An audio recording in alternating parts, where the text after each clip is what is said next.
One of the biggest benefits that come from intercourse is the strengthening of the bond between you and your spouse. When you approach intercourse as adult play, as a way to explore and enjoy each other, everything in life gets better. Welcome to the Get Your Marriage On podcast. I'm your host, Dan Purcell, a sex and intimacy coach for married couples. My mission is to help you build and maintain a sexually vibrant and emotionally intimate marriage. Join me each week as we explore principles and practical tools based on Christian values to create the passionate, joyful, and thriving marriage you're designed to have. Hey friends, what if you can just make 2 or 3 small adjustments to make intercourse in your marriage to become something even more deeply joyful and bonding, regardless of how long you've been married? And what if I could today show you 10 tips or ideas that you may have not thought of that might transform your lovemaking from good to absolutely mind-blowing that you could try tonight? In this podcast episode, I'm going to share 10 game-changing techniques and concepts that will make intercourse more enjoyable for both of you. And these aren't just beginner tips, by the way. These are strategies for couples who already enjoy their intimate connection. They're just ready for some inspiration to take things to the next level. By the way, if you're new here, I want to welcome you to the Get Your Marriage On podcast. I'm Dan Purcell, your host.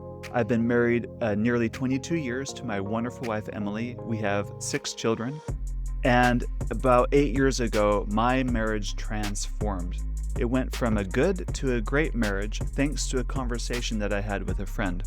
I learned how important sexual intimacy is as an aspect of the marriage, which was something I'm ashamed to say, not comfortable with before that moment.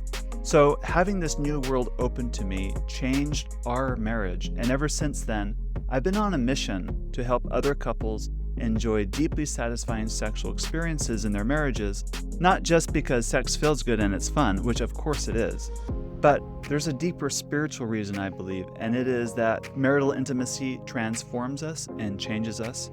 It helps us to become more of the type of people that God wants us to be, because the work required to build a great intimate relationship with someone else is a spiritual journey in and of itself.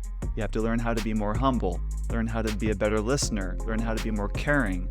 You have to also learn how to be stronger within yourself. All of these skills are absolutely critical in order to make a good sexual relationship last a long time, but also to build a great marriage that becomes unbreakable. So this episode is going to be a little different than my typical episodes because I'm going to be a little more how-to, like 1, 2, 3 tip type of a thing. But it is absolutely great that we live in a time where you can listen to and find resources that will actually help sex improve for you and your relationship. It's important that we have these basic skills or even advanced skills to make sex great. Because if you don't talk about them, you don't know about them, you don't learn about them. Hence why this podcast and why this episode today. So I'm looking forward to sharing with you these 10 tips about intercourse to make that more fun. I hope you and your spouse get to listen to this together and that you get to try some of these things. So, ready? Let's dive in. My first tip is master the arousal pressure system. I think far too many couples rush penetration. Trust me, it's best for both people when she's fully warmed up and ready and eager for him to enter her.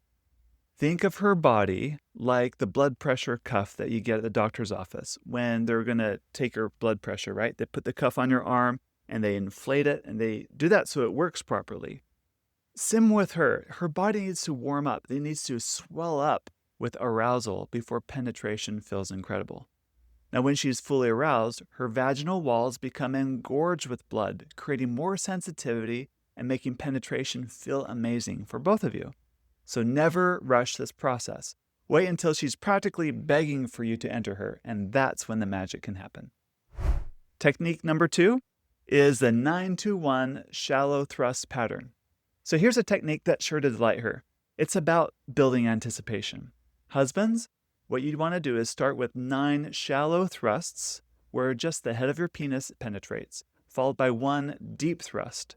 Repeat it, but next time, you do 8 shallow thrusts followed by 2 deep thrusts, and then 7 shallow thrusts followed by 3 deep, and so on and so on. So take your time and you continue this pattern until you are down to 1 shallow thrust and 9 deep thrusts, that is, if she can last that long.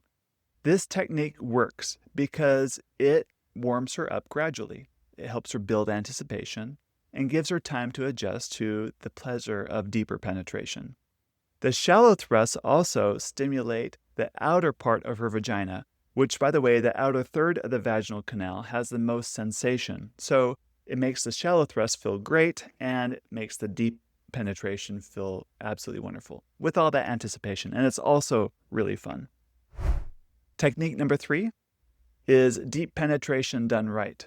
Speaking of deep penetration, some women absolutely love deep penetration. They love the feeling of their man deep inside of them. When the man goes in deep, the head of his penis is stimulating the tip of her cervix. Now, think of the cervix when she's highly aroused, is more sensitive to touch, and the material, the cervix itself, is kind of like the tip of your nose. It's kind of that kind of a firm, squishy kind of a material. So the head of the penis touches, taps, or stimulates that. It feels really, really good. Deep penetration, by the way, can also feel really uncomfortable. So you got to be careful. For most couples, taking deep penetration slowly is best.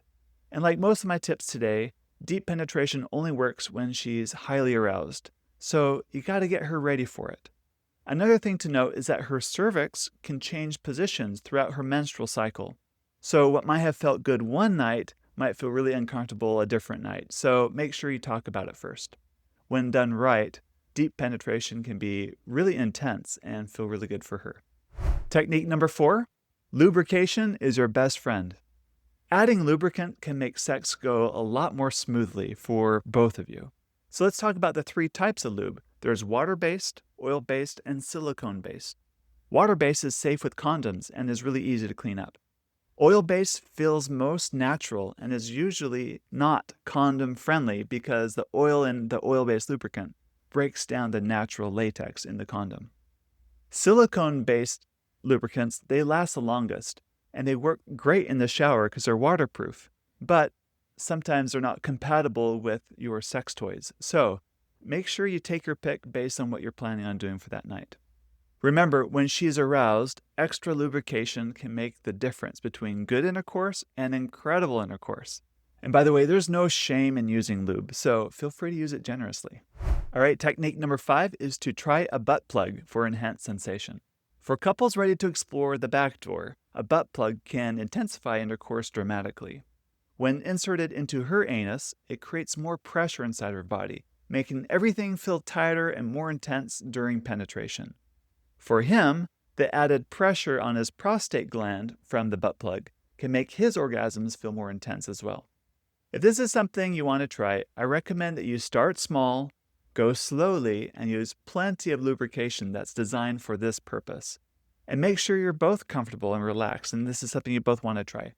Remember, this isn't for everyone, but for the right couple, it can be incredible.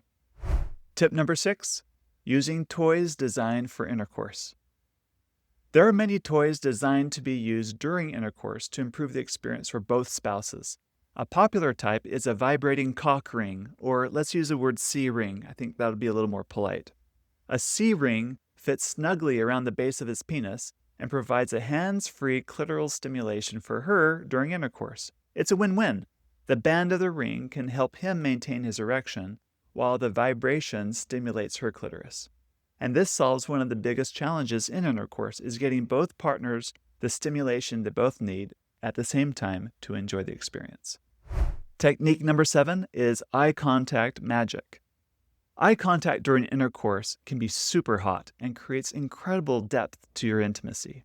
But what if you're not in a position where you can see each other's eyes? I recommend you use a mirror.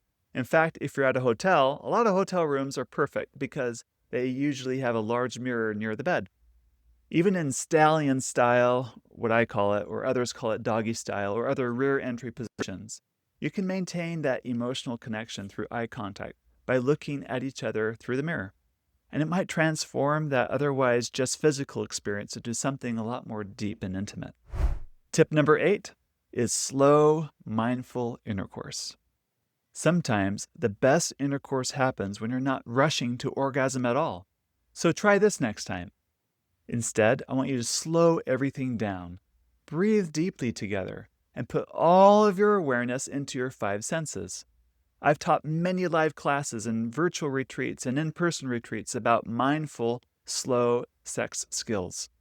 Couples tell me that slowing down and having slow sex has changed the way they approach sex, and it has added a new intimate dimension to their interactions. And this works in part because as you take more time, slow down, you can feel every sensation more. And you can maintain eye contact, which adds depth, and you can breathe deeply together.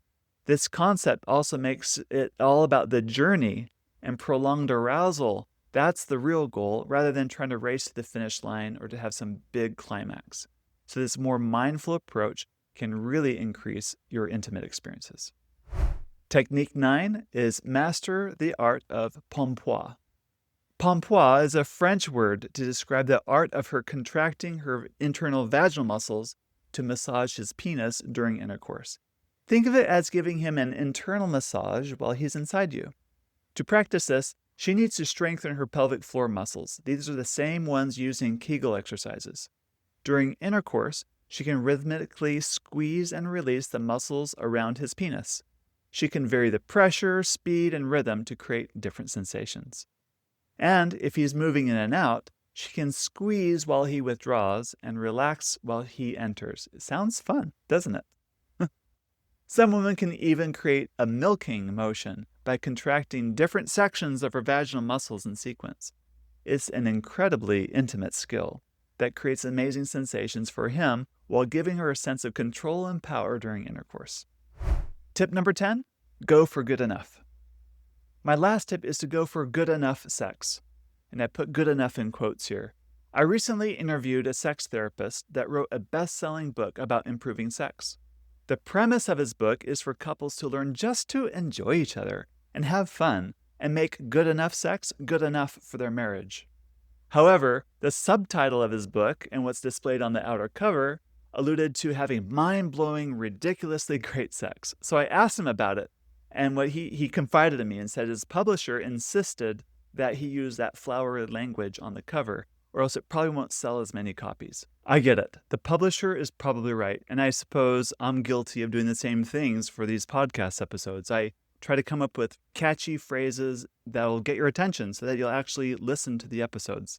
But if I can be real with you, the very happiest couples I know are not trying to go for mind-blowing or ridiculously great sex every single time. They just learned how to be consistent and content with good enough sex. So, if you find that you and your spouse are consistent at good enough sexual experiences, then you're definitely a very lucky couple indeed, and ought to celebrate that. It's totally normal to have a dud once in a while, and then rarely once in a while have these peak experiences on those rare occasions. The heart of the matter is that you love each other well, and you love each other well through your sexuality. Remember, you make love with your heart more than you do with your bodies. Before I conclude today, can I share with you 3 more tips when it comes to positioning that might help you have more good enough experiences in your intercourse play? The first is called the coital alignment technique, or CAT for short. Remember that her sexual center isn't her vagina, but it's her clitoris. So instead of traditional thrusting in and out, what the man does is he scoots his body up a little more so that the base of his penis is snug against her clitoris.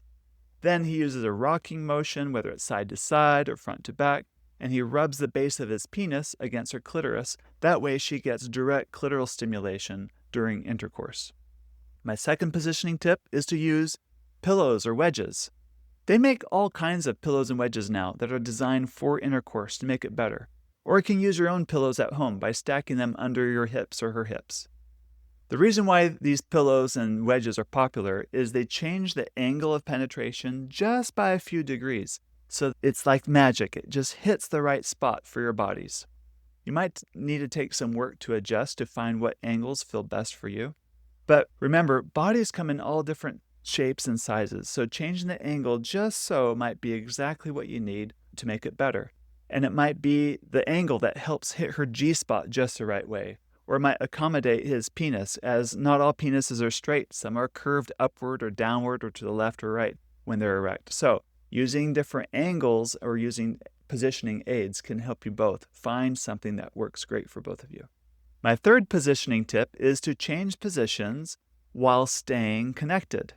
So instead of pulling out to switch positions, try transitioning from one position to the other while maintaining the genital connection, while maintaining penetration. And this will definitely be the funnest team building exercise you've ever done. Now let me share with you 4 mistakes to avoid. The first is rushing to penetration before she's sufficiently aroused. I mentioned this as tip number 1, but it bears repeating. Friends, take your time with foreplay. Her body needs time to prepare. Mistake number 2 is forgetting that her clitoris is the sexual center of her pleasure. And during intercourse, you forget that. So make sure it's not just working the vagina, that you're also adding a lot of clitoral stimulation somehow during your intercourse. Now, whether you're using a toy, using her fingers, your fingers, hands, whatever, make sure you remember her clitoris. Mistake number 3 is when you make orgasm the only goal of sex. Sometimes the most amazing intercourse experiences happen because you're focused on connection and pleasure rather than just racing to climax. Mistake number 4 is not communicating during intercourse. I bet that if you are a fly on the wall in most happily married couples' bedrooms, you'll find that couples actually talk a lot to each other during sex. They'll ask, hey, does that feel good? Or they give each other feedback so that they can enjoy the experience more together. So don't be afraid to use your words. In conclusion, great intercourse isn't just about technique, because true lovemaking is more of a matter of the heart than it is about just arousal and friction. Great lovers learn to approach each other with curiosity, playfulness, and a genuine desire to have fun together. These techniques work best when you're both relaxed, connected, and having fun together outside as well as inside of the bedroom. And don't get too performance-oriented that you forget that the real purpose for your sexual intimate activities. I hope you found some of these tips in this podcast episode to be helpful. Now, if you have married friends, please share it with them. I'm sure they will thank you for sharing this with them. In fact, that's the number 1 ask that I have for my podcast listeners. Just share this podcast with your married friends. I promise they'll thank you for life. Now, I also want to hear from you. So I have a private Facebook group called Christian Couples Improving Sex and Intimacy in Marriage, and I'd love to hear from you there. Which of these techniques have you found most helpful? What ones are you looking forward to trying with your spouse? Or did I miss something out? Is there any tip that you'd like to share with the community? Now, keep your engagement rated PG, but you're welcome to share that in our private Facebook group, and I'll have the link here in the show notes for you. If you want more detailed guides and step-by-step techniques like this, be sure to check out our Intimately Us app, where we go much deeper into all aspects of intimacy and fun that you can have as a married couple. And you'll find these links in the description below. If you and your spouse want more personalized help taking your intimate connection to the next level, or if you have struggles getting on the same page with sexual intimacy, you definitely want to check out our Get Your Marriage On program. It's a coaching program and a community, as well as a really in-depth course to help couples get to the next level. In fact, hundreds of couples have transformed their marriage already. You'll see the details at getyourmarriageon.com. So be sure to tune in to next week's episode. Thank you for listening. Now go ahead and close your phone and go get your marriage on.